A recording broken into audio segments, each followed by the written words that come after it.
At 3:47 in the morning, a pregnant woman was crawling across her bathroom floor in a $12 million mansion, bleeding, barely breathing, That reaching was a for a wonderful phone she could evening. not quite It really touch. was. She dialed I can't remember the 911, last time but I the voice laughed that so much. answered was not a dispatcher. It was the woman who had been poisoning her for 5 months. The same woman who smiled at her every morning. The same woman who brought her tea and called her sister. The same woman who was sleeping with her husband. And here's the part that will keep you up tonight. The husband knew. I can state He with knew about the absolute affair. certainty He knew that about the the defendant tea. was And when his fully pregnant aware of wife the showed him risks video involved evidence before of the proceeding. poison being poured into her cup, do you know what he said? He said, "There has to be an explanation." 47 seconds.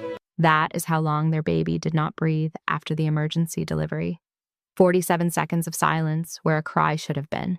And when the truth finally came out, it was worse than anyone imagined. Because the mistress was not acting alone. She was sent. She was paid. And she had done this before. This is the story of Caroline Whitfield, a woman who was betrayed by everyone she trusted, poisoned in her own home, and nearly lost everything: her baby, her marriage, her life. But what she did next will change the way you think about trust, intuition, and the quiet voice inside you that says something is wrong when everyone else says you are overreacting. Stay until the end. This one matters. Lesson and value statement. Here is what this story will give you that most stories do not. It is not just entertainment. It is a reminder that your instincts are not paranoia. Your gut feeling is not jealousy. And the most dangerous thing you can do is stay polite while someone is slowly destroying your life. If one woman hears this story today and finally trusts herself enough to ask the hard question, to check the tea, to stop making excuses for someone who does not deserve them, then this story did what it was meant to do. If this story hit you somewhere deep, if it made you think about someone you know or something you have been ignoring, do me a small favor. Hit that like button, not for the algorithm, for the next woman who needs to hear this but has not found it yet. Every like, every share, every comment pushes this story into the feed of someone who might be living it right now and does not know it yet. Subscribe and turn on notifications so you never miss a story like this. And drop a comment. Tell me, have you ever had a gut feeling that everyone told you was nothing but turned out to be everything? I read every single one. Caroline Whitfield was crawling across the bathroom floor at 3:47 in the morning, 8 months pregnant, with blood on her hands and a telephone just beyond her reach. The marble tile was cold against her knees. Her silk nightgown was soaked through with sweat, and the cramping in her abdomen felt like someone had reached inside her body and was twisting everything they could find. She stretched her fingers toward the phone on the vanity counter, knocking over a bottle of perfume that shattered against the floor, filling the air with jasmine and broken glass. She finally grabbed the phone and dialed 911. The screen blurred through her tears as she pressed it to her ear, waiting for the dispatcher, praying for help. But the voice that answered was not a dispatcher. "Oh, Carrie," the voice said, smooth and calm and almost amused. "You really should have just stayed in bed." It was Megan. Carrie dropped the phone. The screen cracked against the marble, and as another wave of agony ripped through her pregnant body, she understood with perfect, terrible clarity that the woman she had trusted with her home, her family, and her health had been trying to kill her all along. 6 months earlier, Caroline Whitfield believed she was the luckiest woman in Greenwich, Connecticut. She was standing in the nursery of their 12,000 square foot colonial mansion, holding paint swatches against the wall and talking on speakerphone with her best friend, Lauren Beck, trying to decide between two shades of pale yellow. "Buttercream or French vanilla?" Carrie said, tilting the swatches toward the window. "James likes the buttercream, but I think it looks like the inside of a hospital cafeteria." "Go with your gut," Lauren said through the phone. "And I mean that literally. You are growing a human being inside your body. That gives you veto power over all paint decisions for the next 18 years. Carrie laughed.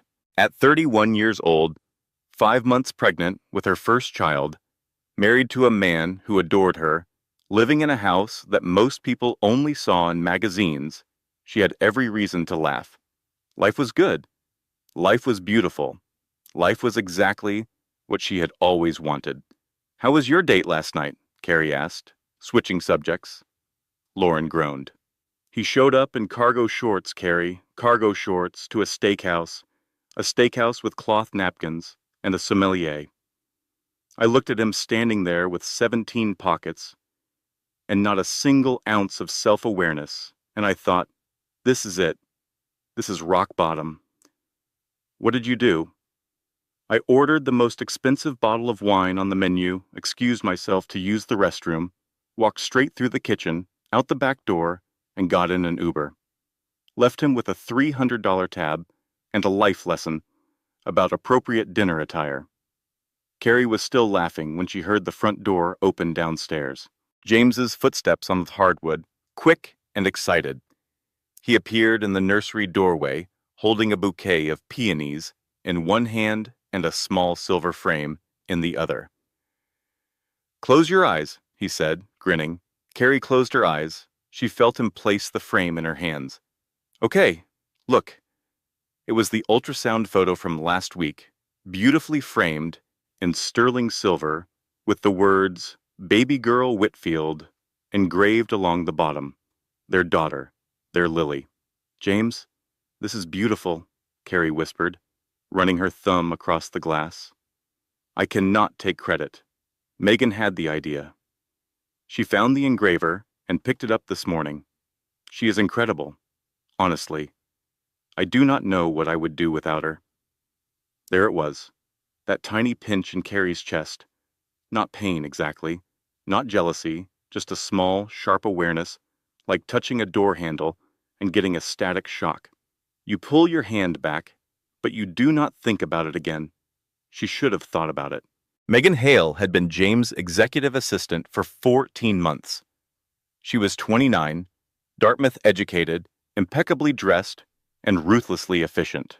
She managed James' schedule with the precision of air traffic control, remembered the names of every client's spouse and children, and somehow always smelled like fresh linen and vanilla, even at the end of a 14-hour day. Carrie had liked her immediately. It was hard not to. Megan was warm without being pushy, helpful without being overbearing, and genuinely interested in Carrie's pregnancy in a way that felt sisterly rather than intrusive. "Mrs. Whitfield, my mother always made this bone broth when my aunts were pregnant," Megan had said one afternoon, arriving at the house with a glass container of golden liquid. "It is incredible for first trimester nausea. Old family recipe." Carrie had been grateful. James worked 12-hour days building his hotel empire, and she often felt isolated in the big house, especially since she had given up her law career to focus on the pregnancy. Having someone who checked in, who brought thoughtful gifts, who seemed to genuinely care, it meant the world. Within weeks, Megan was bringing something by the house almost every other day. Herbal tea blends, she said, were pregnancy safe. Homemade cookies, smoothies packed with vitamins. She texted Carrie articles about prenatal nutrition. She sent weekly flower arrangements to the house with handwritten notes. "Thinking of you and baby Lily. She is honestly like a little sister at this point," Carrie told Lauren over lunch one day. Lauren put down her fork and stared at Carrie with the expression she usually reserved for opposing counsel who had just made a critical error. "Babe," Lauren said slowly, "nobody is that nice for free. Even golden retrievers want a treat." "You are so cynical." "I am a divorce attorney. Cynicism is not a personality flaw. It is a job qualification. I am telling you, something about that woman sets off every alarm I have. You have not even met her. I do not need to meet a shark to know it has teeth." Carrie rolled her eyes and changed the subject. Lauren was brilliant, but paranoid. She saw threats everywhere, because she spent her days watching marriages implode. That was not Carrie's life. Carrie's marriage was solid, James was devoted, and Megan was just a kind, thoughtful woman who happened to work for her husband. But there was a moment, just one moment, that planted a seed Carrie could not quite uproot. It was at the company's annual gala at the Whitfield Grand in Manhattan. Carrie was 6 months pregnant, wearing a custom navy blue gown, feeling beautiful and proud as James prepared to give his keynote speech. She was standing near the stage when she saw Megan approach James from behind. Megan reached up and adjusted his tie. It was a small gesture, quick and practiced, the kind of thing a wife does. Their eyes met, and something passed between them. Not a look that Carrie could describe exactly, not a touch that crossed any clear line, but an energy, a familiarity that went beyond professional. It lasted maybe 2 seconds. Then Megan stepped back. James walked on stage, and the moment evaporated like it had never happened. Carrie told herself she was imagining things. Hormones, pregnancy brain, the kind of irrational jealousy that every expecting mother feels when her body is changing and her husband spends long hours with an attractive younger woman. She told herself all of this, and she almost believed it. But that night, lying in bed while James slept beside her, Carrie placed her hand on her belly and felt Lily kick. And she whispered something she would not remember saying until months later, when the words would come back to her like a prophecy. Something is wrong, baby girl. Mama can feel it. Here is something every woman needs to hear, and it is worth saying plainly because too many people learn it too late. When someone inserts themselves into the most intimate moments of your marriage, that is not helpfulness. That is positioning. There is a difference between a colleague who is professional and supportive and a person who is slowly, carefully, deliberately making themselves indispensable. The first respects boundaries. The second is erasing them, and by the time you notice the difference, the boundaries are usually already gone. Carrie did not notice, not yet. But her body was keeping score even when her mind refused to. The headaches started in her 7th month, then the dizziness, then the nosebleeds that came without warning, staining her pillowcase, spattering the bathroom sink. She was losing weight instead of gaining it. Her hair was thinning. Her skin had taken on a grayish tint that no amount of moisturizer could fix. It is just the pregnancy, she told herself every morning as she choked down another cup of Megan's special wellness tea. Everything will be fine after the baby comes. She poured the tea down her throat and smiled and said thank you, and never once considered that every sip was bringing her closer to death. The receipt was crumpled in the inside pocket of James' sport coat. Carrie found it while sorting laundry on a Sunday afternoon, which is how most women discover the first evidence that their lives are about to collapse, not through dramatic confrontations or private investigators, through laundry. It was from Chez Laurent, a restaurant in Manhattan that Carrie knew well, because James had proposed to her there 8 years ago, dinner for two, a bottle of Chateau Margaux at $400. Last Thursday evening, the same Thursday James had told her he was stuck in back-to-back meetings and would be home late. Carrie stared at the receipt for a long time. She told herself there were 100 reasonable explanations: client dinner, business meeting, maybe his mother had come into the city. She called James's mother, Patricia, just to check. Patricia Whitfield was a Connecticut socialite of the old-school variety, the kind of woman who wore pearls to breakfast and considered showing emotion to be a sign of poor breeding. She and Carrie had never been close. At the wedding, Patricia had smiled thinly and said, "Well, she certainly is. Enthusiastic." as if enthusiasm were a communicable disease. Patricia, did you and James have dinner in the city last Thursday? Thursday? No, dear. I was at the garden club benefit. Why do you ask? No reason. Just checking. Carrie hung up and stared at the receipt again.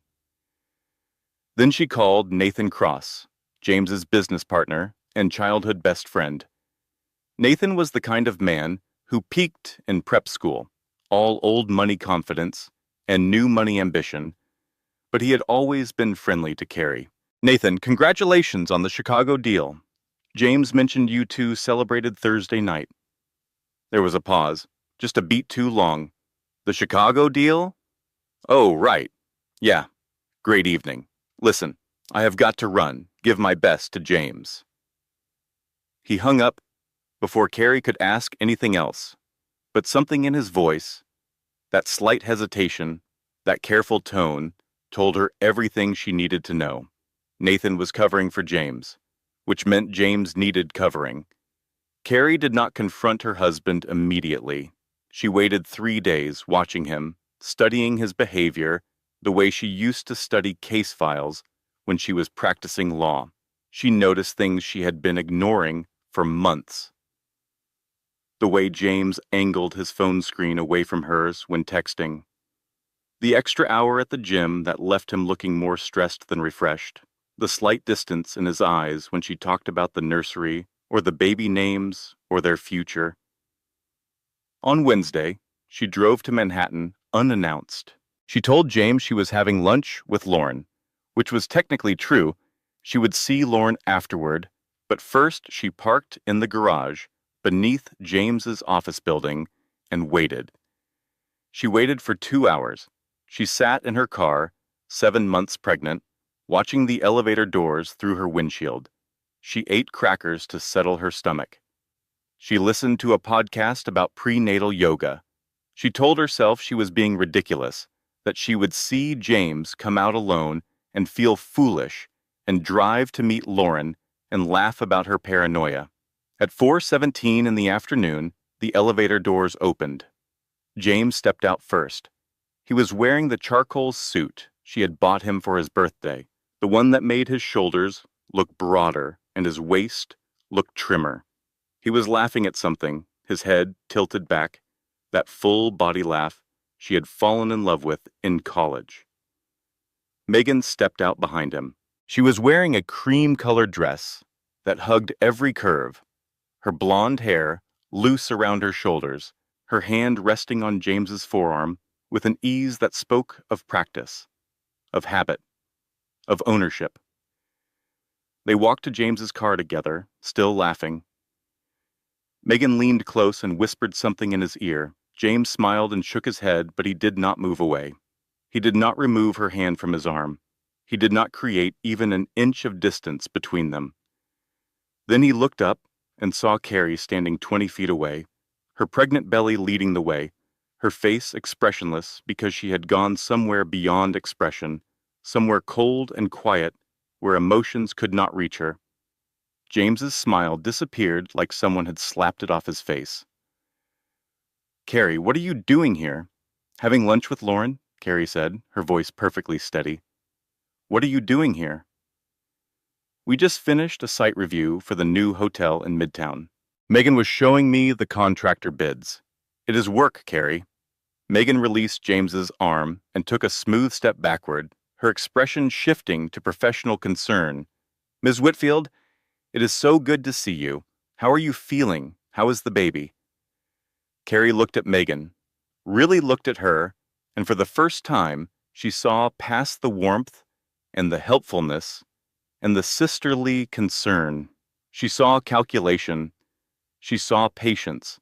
She saw a woman who had been playing a very long game and was not remotely worried about being caught because she was absolutely certain she was winning. "There is lipstick on his collar," Carrie said quietly. She was not looking at Megan anymore. She was looking at her husband. "It is coral. I do not own anything in coral." James looked down at his shirt. His hand went to his collar instinctively, and in that gesture, In that automatic, guilty reach, Carrie had her answer. It must have transferred during the site visit, Megan said quickly. The contractor's wife was there, and she is a hugger. You know how some women are. I know exactly how some women are, Carrie said. She turned and walked to her car. She did not slam the door. She did not cry. She did not speed out of the parking garage. She drove calmly, carefully, with both hands on the wheel, because she was carrying a baby, and she would not let anything endanger her daughter. Not even this. That night, Carrie had the worst cramping of her pregnancy. She lay in the guest bedroom. She could not bring herself to sleep next to James, curled around her belly as waves of pain rolled through her. At midnight, she called Dr. Thomas Wyatt, the family physician who had known the Whitfields for decades. Your blood work shows some anomalies, Dr. Wyatt told her the next morning, frowning at his computer screen. Elevated liver enzymes, low platelet count, traces of something I cannot quite identify. It could be pregnancy-related, but I want to run more tests. What kind of anomalies? The kind I do not like to see. How is your diet? Any new supplements? New foods? Carrie thought about Megan's tea, Megan's broth, Megan's cookies and smoothies and all those thoughtful, caring gifts that had been arriving at her door for months. No, she said, nothing new. Well, the baby looks healthy for now, but I need you to reduce your stress levels significantly. Your body is under strain that I cannot fully explain. That evening, James came home with tears in his eyes and his phone unlocked. Look, he said, holding the phone out to her. Look at everything, every text, every email, every call. There is nothing, Carrie. I have never touched Megan. She is my assistant. That is all she is. Carrie scrolled through his phone for 20 minutes. He was right. There was nothing. No flirtatious texts, no secret apps, no deleted messages that she could find. Everything was clean. Too clean. I will fire her, James said. Tomorrow, if that is what you need. Carrie looked at her husband. She wanted to believe him. God, she wanted to believe him so badly. She was 7 months pregnant and exhausted and sick and scared. And the idea that her marriage was solid, that she had overreacted, that the lipstick really was from some contractor's wife who hugged too much. That idea was so much easier than the alternative. Do not fire her, Carrie said. Just be honest with me. James held her and kissed her forehead and promised that he loved her, that he loved Lily, that their family was everything to him. Carrie let herself believe it. She relaxed into his arms and told herself the storm had passed. She was wrong. The storm had not even started. 3 weeks passed. Carrie was now nearly 8 months pregnant, and her body was betraying her in ways she could not explain, and her doctors could not diagnose. She fainted in the grocery store on a Tuesday afternoon, collapsing between the organic produce and the dairy aisle. She woke up on the floor with a stock boy holding her hand and a woman pressing a cold bottle of water to her forehead. Someone call an ambulance, the woman was saying. She is pregnant. Oh my God, she is really pregnant. Carrie insisted she was fine. She drove herself home, hands shaking, and found a clump of hair on her pillow when she sat down on the bed. Not a few strands, a clump the size of a silver dollar. The nosebleeds were coming daily now. She would be reading or cooking or just sitting quietly, and suddenly blood would pour from her nose like a faucet had been turned on inside her head. She kept tissues in every room of the house. She stopped wearing white. Dr. Wyatt called her back for an urgent appointment after her latest blood panel. Carrie, sit down, he said, and the tone of his voice made her stomach drop. Your liver enzymes are elevated in a pattern that I have only seen in cases of chronic toxic exposure. Your kidneys are showing early signs of stress, and the compound in your blood, I have sent it to a specialist lab, because I cannot identify it with our standard panels. What are you saying? I am saying that something is making you sick, and it is not the pregnancy. Carrie, is there any chance you are being exposed to chemicals, new cleaning products, home renovations, anything? No, nothing has changed. Something has changed, Dr. Wyatt said firmly. Your body does not lie. Something is entering your system that should not be there. That night, Carrie called Lauren. The doctor thinks I am being poisoned, Carrie said. And the word sounded absurd coming out of her mouth. Poisoned. People in Greenwich, Connecticut did not get poisoned. They got tennis elbow and seasonal allergies and mild depression from realizing their beach house was smaller than their neighbor's beach house. Okay, Lauren said, and her voice had shifted from friend mode to lawyer mode in the space of a syllable. First of all, stop drinking anything that anyone gives you that is not sealed from a store. I do not care if it comes from the Pope himself. If it does not have a factory seal, it does not touch your lips. Lauren. Second, start documenting everything. Dates, times, who gave you what, how you felt afterward. Buy a notebook and write it down by hand. Digital can be hacked. Paper is forever. You sound insane. Third, and I cannot stress this enough, if that tea she brings you smells like almonds, that is not chamomile, honey. That is a Lifetime movie, and you are the wife in the first act who everybody feels sorry for later. Carrie laughed, really laughed, for the first time in weeks. You are ridiculous. I am a woman who has spent 12 years watching people destroy each other in the most creative ways imaginable. Listen to me. Stop drinking the tea. Carrie stopped drinking the tea. She did not pour it out where anyone could see. She did not refuse it when Megan brought it. She simply accepted the cup with a smile and a thank you, and then, when Megan left, poured it down the bathroom sink and rinsed the cup. Within 4 days, the nosebleeds stopped. Within a week, her energy returned. Within 10 days, her latest blood panel showed a significant improvement in liver function. Whatever was causing the elevated enzymes seems to have resolved, Dr. Wyatt said, clearly puzzled. Are you sure nothing changed in your routine? I stopped drinking a certain brand of herbal tea, Carrie said carefully. A friend was bringing it to me. Dr. Wyatt looked at her for a long moment. I think you and I need to have a very serious conversation about that tea. That evening, Carrie sat in the nursery, surrounded by Lily's tiny clothes and soft blankets and the silver-framed ultrasound photo that Megan had so thoughtfully arranged. And she made a plan. She was not going to panic. She was not going to confront anyone.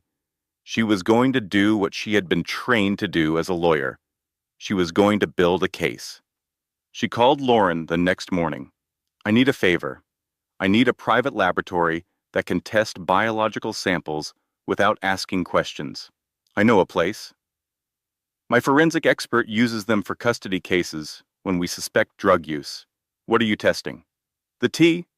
I still have 3 sealed packets that Megan brought last week. Good girl. I will text you the address. And Carrie, I am also sending you something. What? A nanny cam. It looks like a decorative kitchen clock.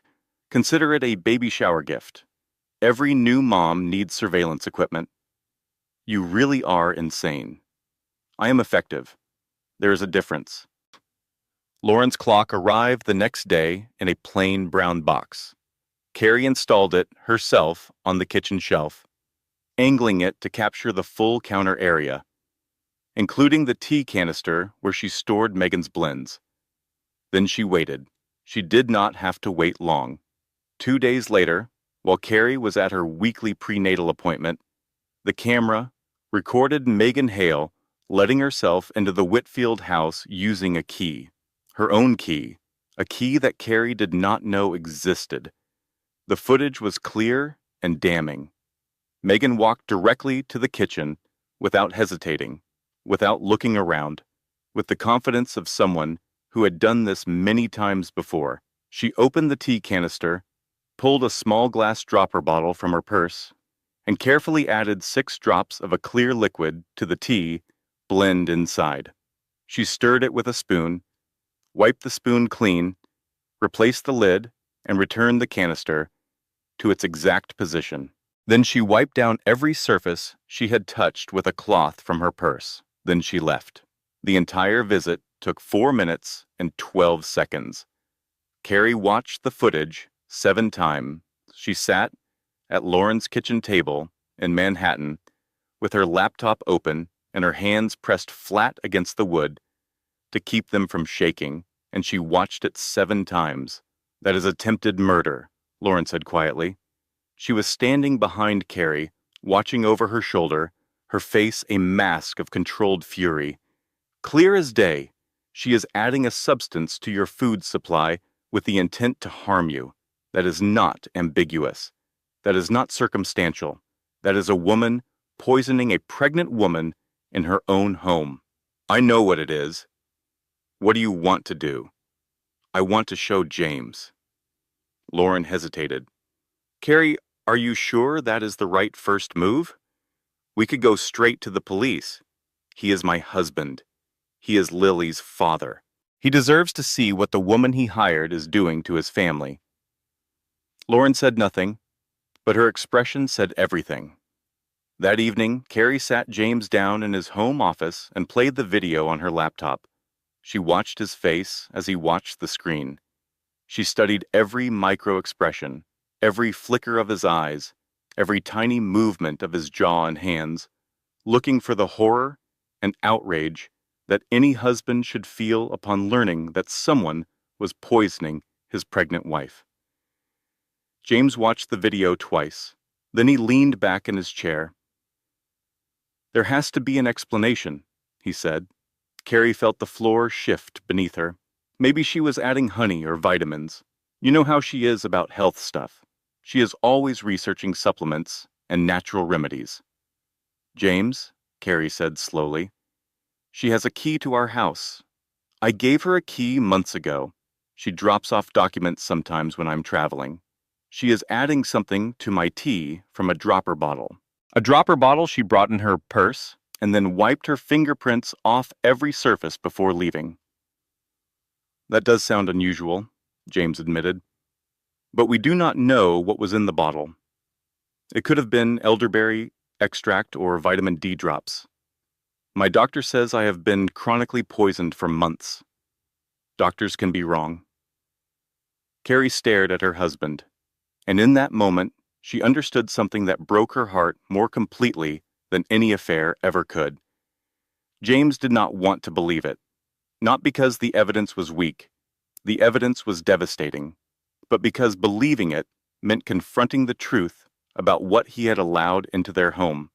Believing it meant admitting that the woman he had hired, the woman he had trusted, the woman he had quite possibly been sleeping with, had been methodically trying to murder his wife and unborn child. And James Whitfield was not strong enough for that truth. "I will talk to her," James said. "Talk to her?" "I will sit her down and ask her directly what she was putting in the tea. If there is an innocent explanation, we will know. And if there is not, we will go to the police together."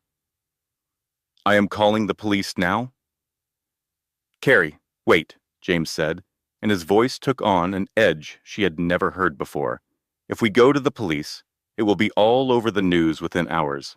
The Greenwich Gossip Network alone will have it on every Facebook page in Fairfield County by morning. And when the press picks it up, the company stock will tank.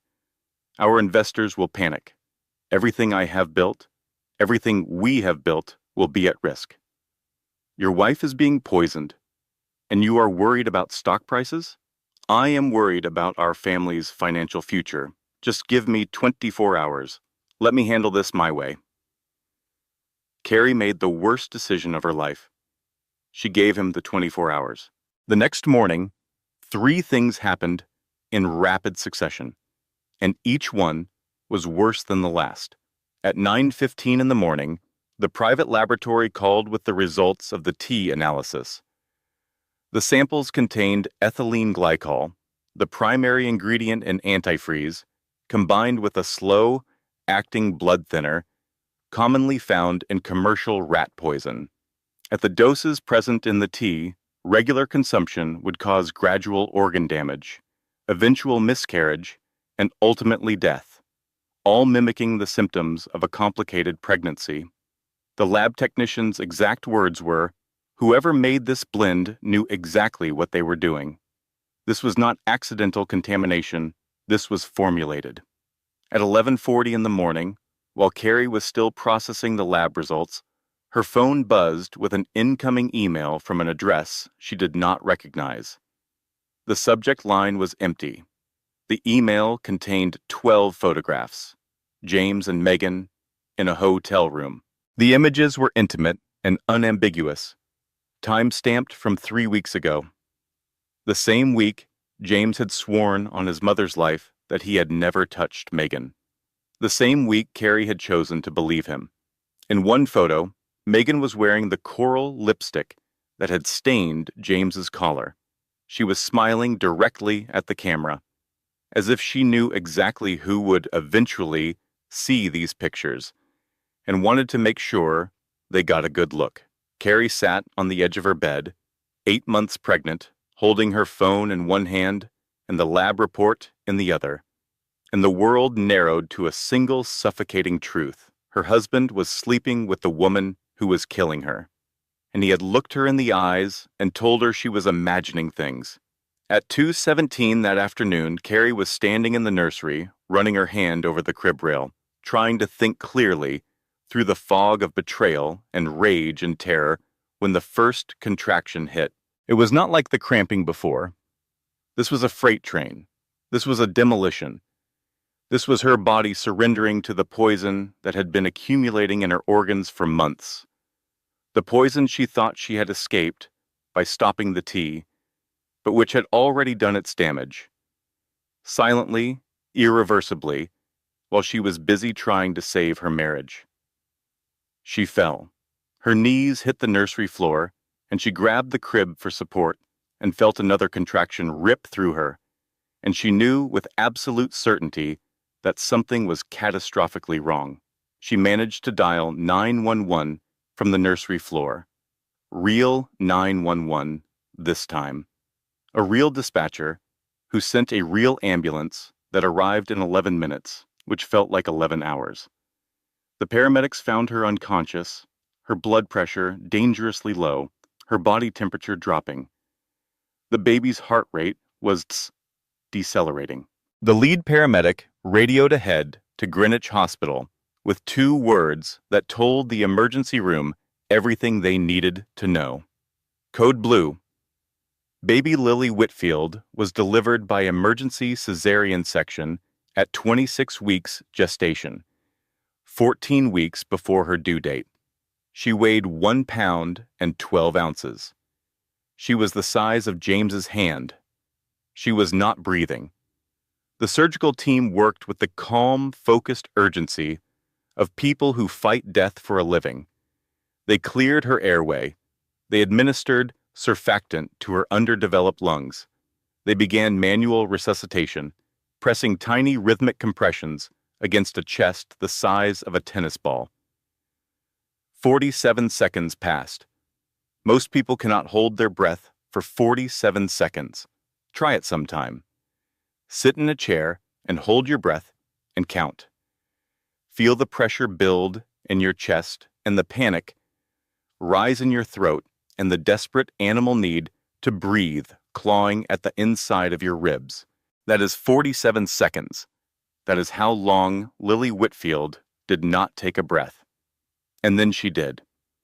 A small, wet, furious sound that filled the operating room and made every person in it exhale simultaneously. She was alive, barely, connected to more machines than seemed possible for something so small, but alive. Carrie did not wake up until the next day. She opened her eyes to white ceiling tiles and the rhythmic beeping of monitors and the strange, hollow feeling of her belly being empty when it should have been full. She knew before anyone told her. She could feel the absence like a missing limb. "Lily," she whispered. The face that appeared beside her bed was not James. It was not Lauren. It was Patricia Whitfield, her mother-in-law, the society queen who had never fully approved of her son's choice of bride. Patricia was sitting in a plastic hospital chair, still wearing yesterday's clothes, her usually perfect hair uncombed, her eyes red and swollen. "Lily is alive," Patricia said immediately, reading the terror on Carrie's face. "She is in the NICU. She is fighting." Carrie closed her eyes. Tears leaked down her temples into her hair. "There is brain damage risk," Patricia continued, and her voice broke on the word risk. "The doctors are not sure yet. The poison, the early delivery, the oxygen deprivation. They are monitoring her hour by hour." "Where is James?" Patricia was quiet for a moment. Then she reached out and took Carrie's hand, which was perhaps the most alarming thing that had happened yet, because Patricia Whitfield did not touch people voluntarily. "I know about Megan," Patricia said. "I have known for months. James told me the affair was over, and I believed him because I wanted to, because it was easier to believe him than to confront the truth." She paused. "I should have warned you. I should have protected you and that baby. I will never forgive myself." "You knew," Carrie said flatly. "I knew about the affair. I did not know about the poisoning. Nobody did. But that is not an excuse. I saw you getting sicker and thinner and grayer, and I told myself it was just a difficult pregnancy. I saw my son pulling away from you, and I told myself it was just the stress of work. I have been lying to myself for months because the truth was too ugly for a woman like me to look at directly." Carrie stared at the ceiling. "I want a divorce. I know. But first, there is something you need to hear." Patricia leaned closer. "Nathan Cross introduced Megan to James deliberately. This was not a random affair. It was a strategy." "What are you talking about?" "Nathan has been trying to take over the company for years. He planted Megan in James's orbit to compromise him, to create a scandal that would force James out and give Nathan controlling interest. I found out last week from a friend whose husband sits on the board. Nathan has been positioning himself for a hostile takeover, and Megan was his weapon." Carrie's mind, even foggy with medication and grief, was still a lawyer's mind. "Are you saying Megan was working for Nathan?" "Megan was sleeping with James on Nathan's instruction. The poisoning, that was Megan going off script. She was supposed to seduce him, create a scandal, and help Nathan push James out. Instead, she became genuinely obsessed and decided to eliminate you permanently. So Nathan wanted my husband's company and Megan wanted my husband, and you and Lily were standing in the way of both." Detective Ryan Shaw was ex-military, early 40s, built like someone who still did push-ups every morning out of habit rather than vanity. He had the kind of face that was easy to trust and hard to lie to. He sat at Carrie's bedside with a digital recorder and a patience that suggested he had all the time in the world. "We arrested Megan Hale at her apartment this morning," he said. "We found a full chemistry setup in her kitchen. Ethylene glycol, warfarin, other compounds. We found a journal, handwritten, detailing a poisoning schedule that goes back 5 months. Dates, dosages, your reactions. She kept records, like she was running a science experiment." "What about Nathan Cross?" "We found burner phones in Megan's apartment with texts linking her to Cross, messages discussing James, the company, and what they called the timeline. We are building a case against him as well." "And James? Did he know?" Detective Shaw met her eyes. Based on our investigation so far, your husband appears to have been unaware of the poisoning. That does not mean he is innocent of wrongdoing. The affair was real. His negligence in allowing this woman into your life was real, but we have no evidence that he knew what Megan was doing to you. Carrie nodded. It was a strange kind of relief, knowing that her husband was a cheater, but not a murderer. A cold comfort, but a comfort nonetheless. Megan is being held without bail pending arraignment, Shaw continued. The evidence is overwhelming. She is not going anywhere. For 3 days, Carrie allowed herself to believe it was over. She sat beside Lily's incubator in the NICU and watched her daughter grow stronger. Lily's tiny fingers wrapped around Carrie's finger with surprising strength. Her oxygen levels improved. She opened her eyes, dark and curious, and seemed to study the world with an intensity that made the nurses smile. She is a fighter, the NICU nurse said, just like her mama. Lauren came every day with takeout and legal updates and stories about terrible dates that made Carrie laugh despite everything. I went out with a guy last week who told me within the first 5 minutes that he does not believe in modern medicine, Lauren said, pulling sushi containers out of a bag. He said his immune system runs on positive thinking and cayenne pepper. I said, my immune system runs on spite and Pinot Grigio, and we are clearly incompatible. Even Patricia was a comfort, arriving each morning with fresh clothes for Carrie and updates from the board meeting where Nathan's behavior was being scrutinized. For 3 days, Carrie felt safe. On the 4th day, her phone rang. It was Detective Shaw, and the tone of his voice told her everything before he said a word. Mrs. Whitfield, Megan Hale posted bail 2 hours ago. Nathan Cross paid it. $1 million, cash. Carrie's hand tightened on the phone. You said she was being held without bail. The judge revised the bail conditions at an emergency hearing this morning. Megan's defense attorney argued she was not a flight risk and had no prior convictions. She tried to kill me. She tried to kill my baby. I know, and it gets worse. Megan and Nathan's attorneys have filed a countersuit. They are claiming that you poisoned yourself as part of a scheme to frame Megan and gain advantage in a divorce. They are calling it fabricated evidence and parental manipulation. Carrie could not speak for several seconds. They are saying I poisoned myself.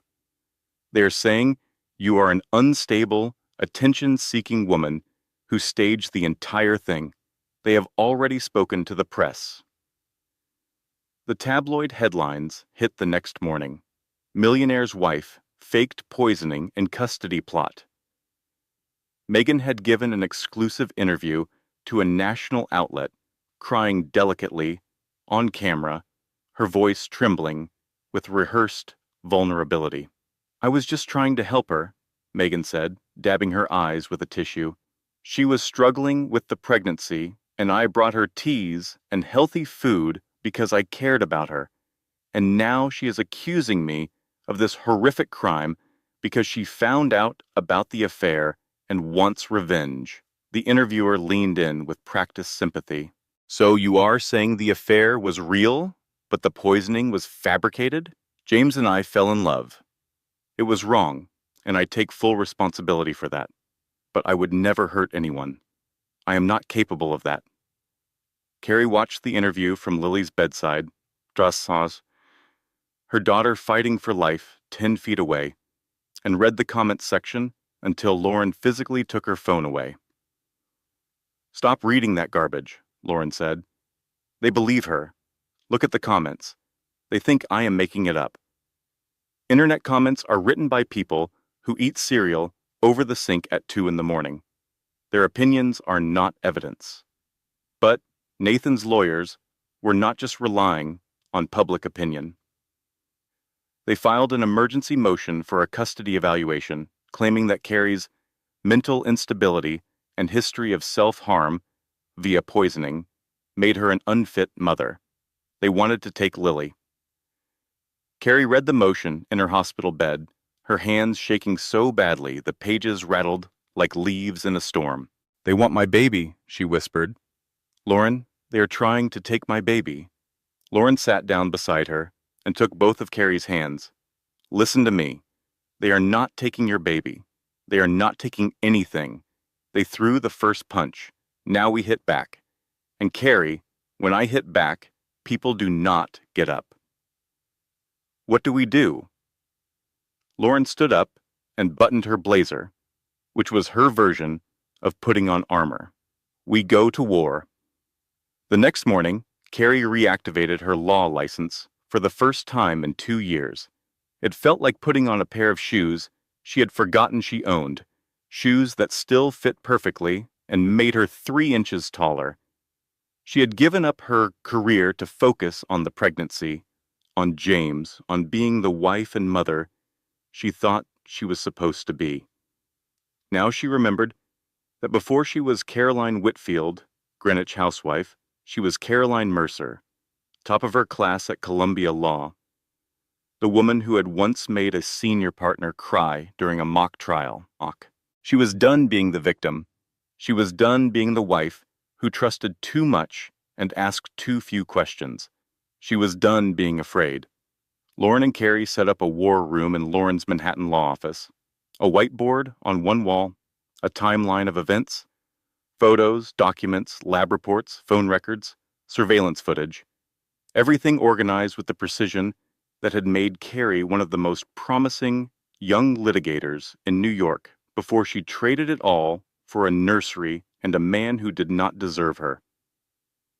"First move," Lauren said, uncapping a marker. "Megan's financials. If Nathan was paying her, there is a paper trail."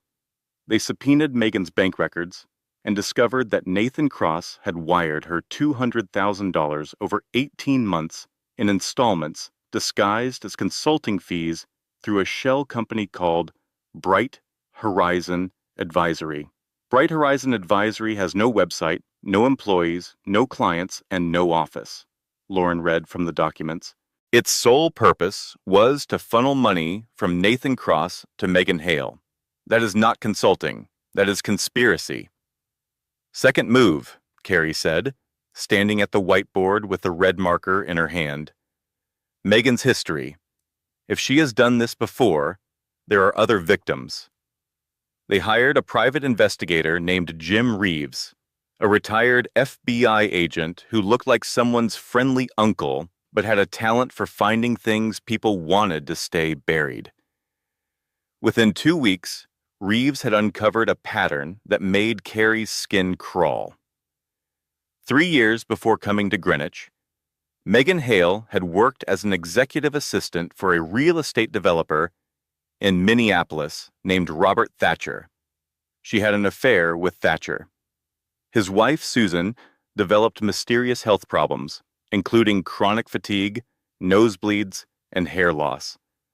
The illness was never diagnosed. The marriage ended. Megan and Thatcher were together for 6 months before he ended the relationship and Megan moved away. 5 years before that, in Philadelphia, Megan had worked for a financial advisor named Craig Donovan. His wife, Kathleen, was hospitalized twice with symptoms consistent with heavy metal poisoning. Kathleen told doctors she suspected contamination but could not identify the source. The case was never investigated. The Donovans divorced. Megan left Philadelphia shortly after. 3 cities, Lauren said, staring at the whiteboard. 3 married men. 3 wives who got mysteriously sick. 2 marriages destroyed. And ours is the first one where she actually got close to killing someone. She was escalating, Carrie said, getting bolder, more confident, and more dangerous. Carrie contacted Susan Thatcher and Kathleen Donovan. Both women cried when they heard Carrie's story. Both said the same thing. Nobody believed me. "She was so nice," Susan said over the phone. "So helpful. She made me feel like I was going crazy. Everyone thought I was just jealous." "Same," Kathleen said. Even my own mother told me I was being paranoid. Carrie documented everything. Every phone call, every financial record, every medical report from every city. She built her case the way she had been taught in law school, brick by brick, fact by fact, until the wall was so high and so solid that no amount of Nathan Cross's money could knock it down. Patricia Whitfield, meanwhile, was waging her own campaign. She had spent 60 years building social capital in Connecticut and New York, and she cashed it all in for her granddaughter. She hosted a luncheon at the Greenwich Country Club, the kind of event where attendance was mandatory for anyone who wanted to remain in Patricia's good graces. Over poached salmon and sparkling water, Patricia stood up and addressed the room. "My daughter-in-law was poisoned in my family's home," she said, her voice steady as steel. "My granddaughter was born 14 weeks early and nearly died. These are not allegations. These are medical facts confirmed by 3 independent laboratories.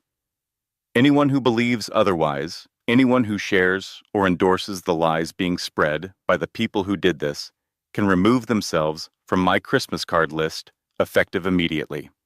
In Patricia's world, removal from the Christmas card list was a social death sentence worse than actual incarceration. The tide began to turn.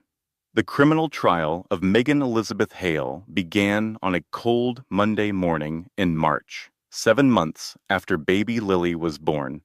The courtroom was packed. Local media had set up cameras outside. A sketch artist sat in the front row. Megan entered the courtroom looking like she had stepped out of a catalog. Navy dress, pearl earrings, minimal makeup. Her defense attorney, a silver-haired man named Richard Calloway, who had never lost a murder case, had obviously coached her on appearance. She looked young, she looked innocent, she looked like someone's daughter. Calloway's strategy was clear from his opening statement. Megan Hale was the victim. James Whitfield was a powerful, charismatic man who had seduced a vulnerable young employee, and then, when his wife discovered the affair, the entire family conspired to frame Megan for poisoning to protect their fortune and reputation. "This case is not about poison," Calloway told the jury. "This case is about power. The Whitfields are a wealthy, connected family who decided to destroy a young woman rather than face the embarrassment of a public divorce." The prosecution, led by Assistant District Attorney Karen Wells, was methodical and devastating. She presented the lab reports, the surveillance footage, the journal, the financial records linking Megan to Nathan Cross. She brought in toxicology experts who explained exactly what ethylene glycol does to a human body over time. She called Dr. Wyatt, who described Carrie's declining health with clinical precision. But the defense had ammunition too. Calloway brought in a psychologist who testified that Carrie was suffering from severe pregnancy anxiety, which could cause her to misinterpret normal interactions as threatening. He produced character witnesses who described Megan as warm, caring, and gentle. He even had a toxicology expert of his own who suggested that the chemicals found in the tea could theoretically have been present due to contamination during manufacturing. By the end of the second day, some jurors were looking uncertain. Calloway was doing what good defense attorneys do. He was planting doubt. Lauren leaned over to Carrie during a recess and whispered, "We need a kill shot. Something they cannot explain away." The kill shot came from the most unlikely place. Jim Reeves, the private investigator, had continued digging into Megan's background even after the trial began. On the 3rd day, he called Lauren with information that changed everything. "I found her purchase records," Reeves said. Megan bought the antifreeze and the rat poison 3 weeks before she started working for James. Before the job, before the affair, before she ever met Carrie. Lauren nearly dropped her phone. 3 weeks before? She ordered the chemicals online using a credit card linked to her personal account. "I have the receipts, the shipping confirmations, and the delivery address." She planned this before she even walked through the door of James Whitfield's office. The poisoning was not a crime of passion. It was not because she fell in love and became jealous. She walked into that company with murder supplies already in her kitchen. This was premeditated from day one. This was the moment the case broke open. The prosecution recalled their toxicology expert and presented the purchase records. The timeline was irrefutable. Megan had acquired the means to kill Carrie before she had any relationship with James at all. This was not a woman driven mad by love. This was a calculated predator who had selected her targets in advance and arrived with a fully formed plan to eliminate the wife and take her place. The jury's sympathy evaporated like morning dew. Then came the moment that would make every news broadcast in the country. Carrie took the stand. She was calm. She was clear. She answered every question with the precision of the trained attorney she was, but without the coldness. She was a mother describing what had been done to her child, and there is no force on earth more compelling than that. The prosecutor asked her to describe the emergency delivery. "They told me my daughter was not breathing," Carrie said. 47 seconds. That is how long it took them to resuscitate her. Most people cannot hold their breath for 47 seconds. Try it sometime. Sit in a chair and count to 47.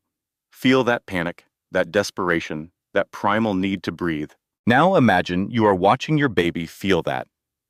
Imagine you are lying on a surgical table with your body cut open, and the only sound in the room is silence, where a cry should be. And imagine knowing that the woman who caused it is sitting 10 feet away from you in designer shoes with a sympathy face she practiced in the mirror. The courtroom was silent. 2 jurors were crying. Megan, for the first time, looked away. The defense rested on a Thursday. The prosecution had one final witness.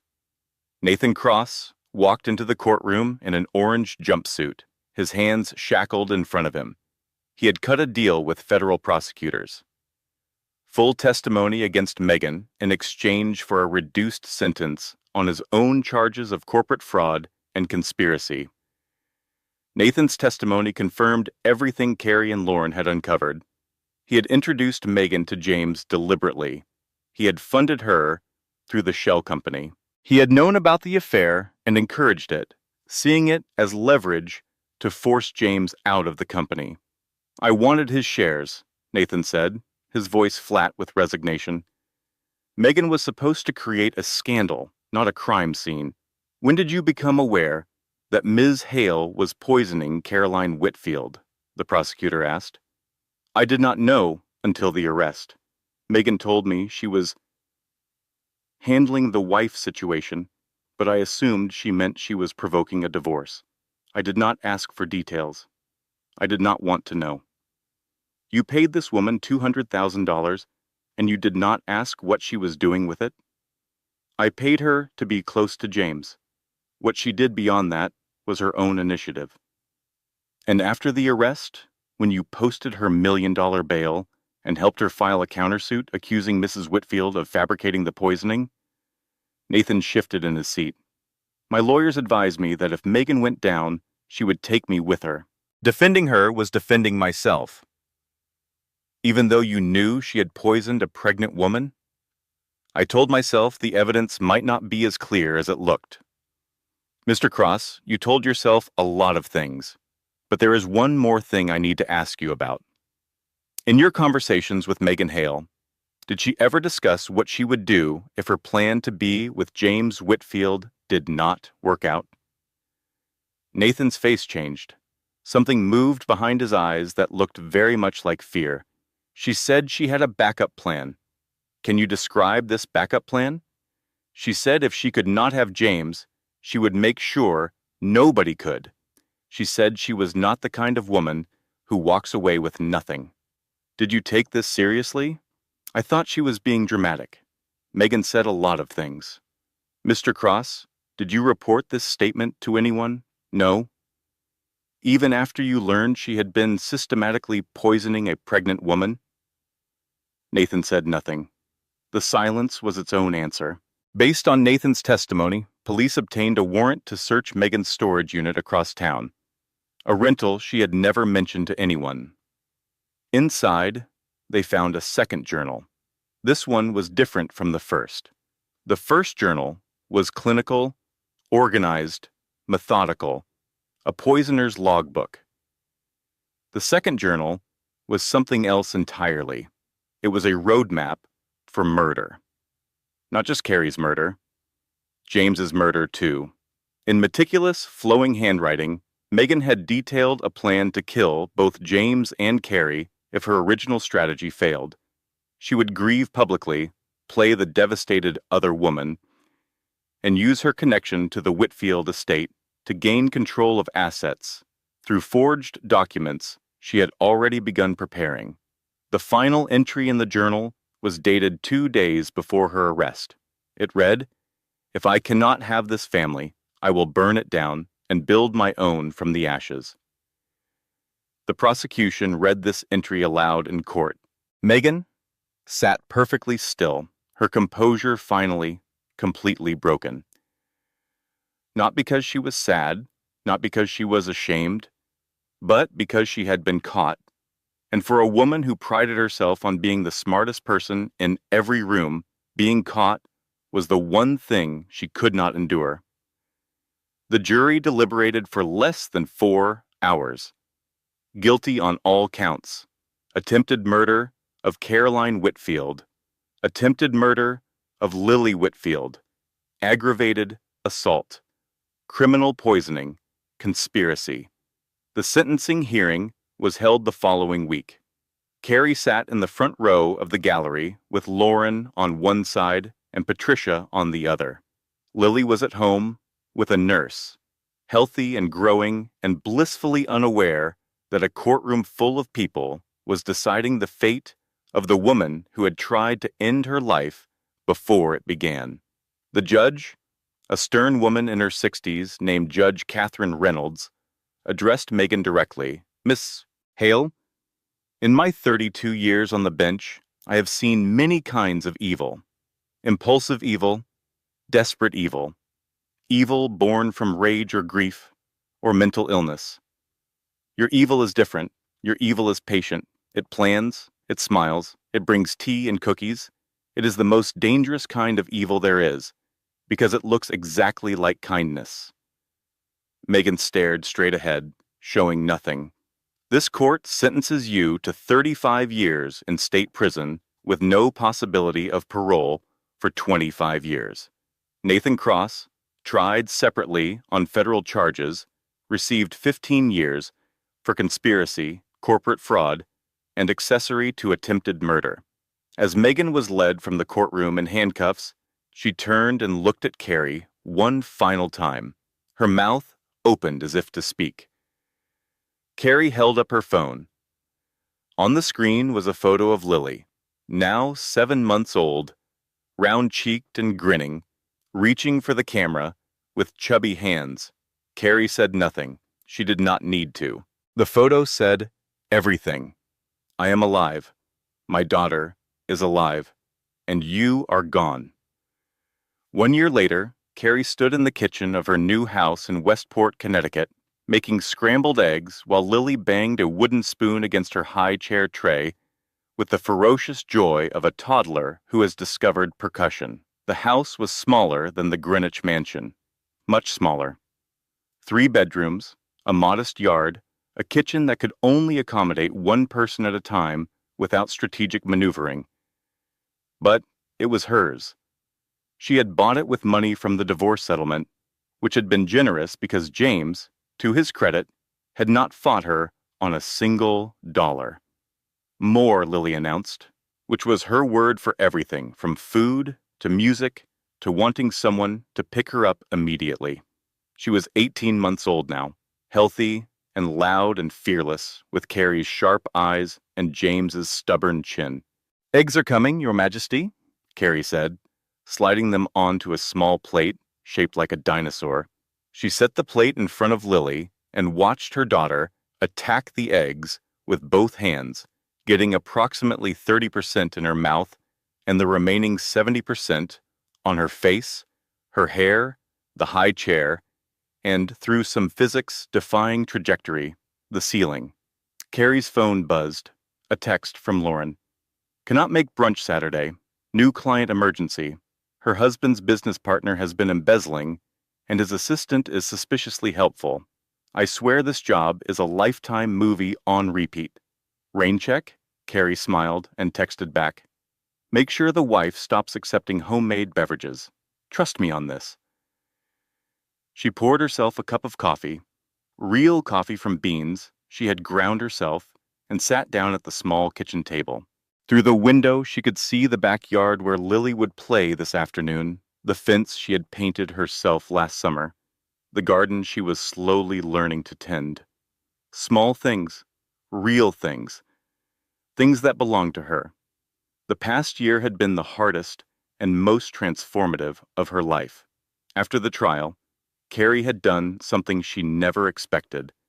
She reopened her law practice, but not the corporate litigation she had practiced before. She specialized in something new, representing women who had been victims of intimate partner poisoning, coercive control, and the kind of sophisticated domestic violence that hides behind wealth and charm and good manners. Her first client was Susan Thatcher from Minneapolis, who had finally found the courage to pursue a case against her ex-husband for covering up Megan's abuse. Her second client was Kathleen Donovan from Philadelphia. Her third was a woman she had never met, a stranger who found Carrie's name through a domestic violence advocacy group and called on a Tuesday afternoon, crying so hard she could barely speak. I think my husband's girlfriend is putting something in my food, the woman said. Nobody believes me. My own family thinks I'm being paranoid.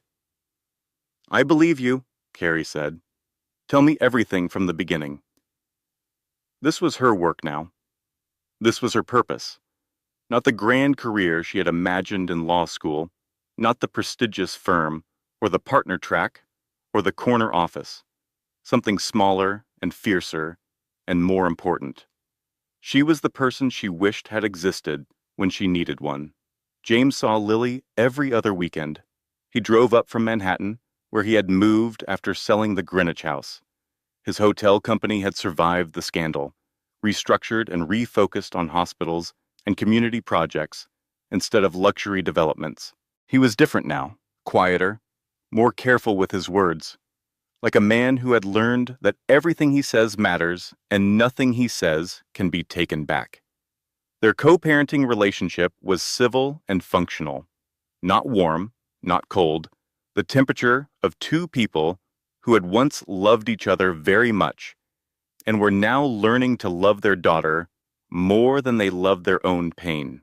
She said Dada at the park yesterday, James reported during one of his visits, his face lit up with the particular joy that only a toddler's first words can produce. She says Dada to the mailman too, Carrie said, and to the cat next door, and to a fire hydrant she seems particularly fond of. Do not take it personally. James laughed, and for a moment it was easy between them, the way it used to be before everything went wrong. Then the moment passed, as it always did, leaving behind a small ache that Carrie suspected would never fully disappear but would, over time, become so familiar she would forget it was there. Patricia visited every Sunday.